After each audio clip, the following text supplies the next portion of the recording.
Yeah, all this is being recorded now. Hey, this is Justin. I was just making sure I gave somebody the right department in case they're going to call and inquire about departments. Yeah, all of this is being put on tape now. And See, put in an archive. that's I hope. right. I hope. Yeah. Yeah, so what we'll do is that when we get the tape from the end of the day, I'll cut this out.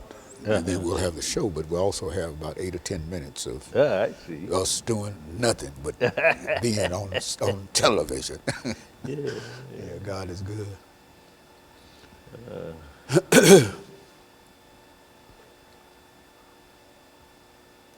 Contemporary Black Lives Matter movement. That's right. Yes, That's correct. right. That's right. 10 seconds.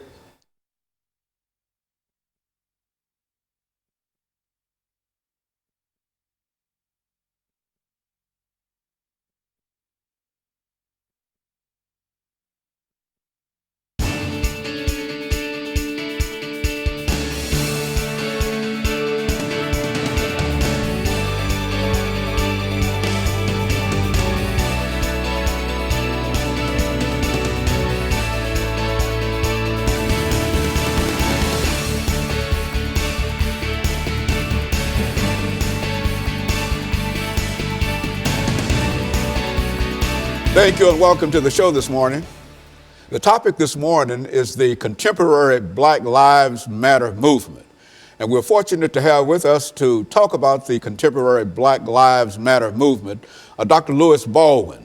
Dr. Baldwin has been with us on a number of occasions, and I'm almost certain that he needs absolutely no introduction to our audience, Dr. Thank Baldwin. you. I think Thank that, as we've said on many occasions, you've been with us almost since the very, very beginning. That's right. And That's we right. certainly can appreciate what you've already given to us. Thank but you. we're also looking forward to what you have to give today, I and appreciate especially when we talk about the Black Lives Movement. And before we get into what you have called, Dr. Baldwin, the contemporary Black Lives Matter movement, let's talk about Louis Baldwin, to have you to give us some information about your background, your education, and some of your experiences.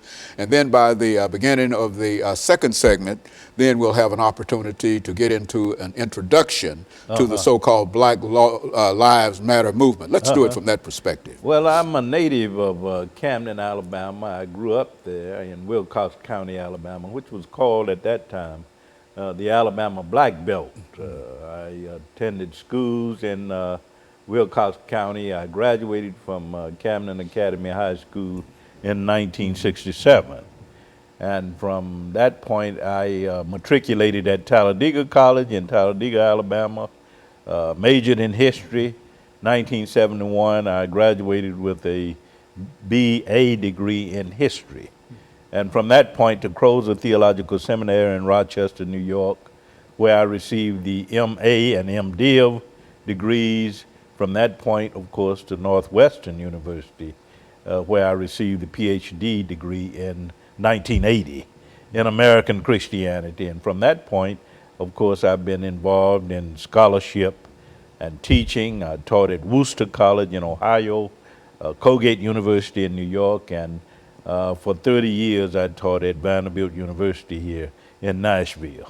And so, and also known, Dr. Baldwin, I must say, as one of the most important individuals dealing with the scholarship of Dr. Martin Luther King. Even though today we're not going to talk specifically about Dr. Martin Luther King, Yeah. we're going to talk about a movement that I didn't know that much about personally before we talked about it. That was inspired by that was in a real sense inspired by Dr. Martin Luther King. Exactly, Let's see if we can, Dr. Baldwin, during this first few minutes during this segment, to have you to give us some understanding of the Black Lives Matter movement. Well, the Black Lives Matter movement actually started in 2013 after the acquittal of George Zimmerman for the murder of Trayvon Martin. 3 black women, Alicia Garza, Patrice Cullors, and Oprah Tometi, decided that they would get together and start a movement that would deal with the intentional and systematic killing of young black men. And they said, well, hey, this is about black lives.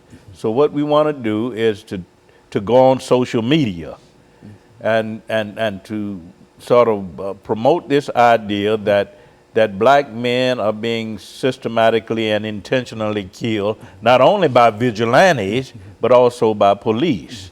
So the movement started in 2013 after the acquittal of George Zimmerman. It blossomed in 2014 with the killing of Michael Brown in Ferguson, Missouri. And since that time, of course, the movement has continued with the killing of Eric Garner, with the killing of Walter Scott in South Carolina, with the killing of Freddie Gray in Baltimore. So the Black Lives Matter movement is not only a slogan, it started out as a slogan. Some might say that it was a rallying cry, that it was a social media hashtag, but now it has become a movement with chapters in 23 chapters in the United States, Canada, and Ghana. And of course, since 2013, there have been more than 700 demonstrations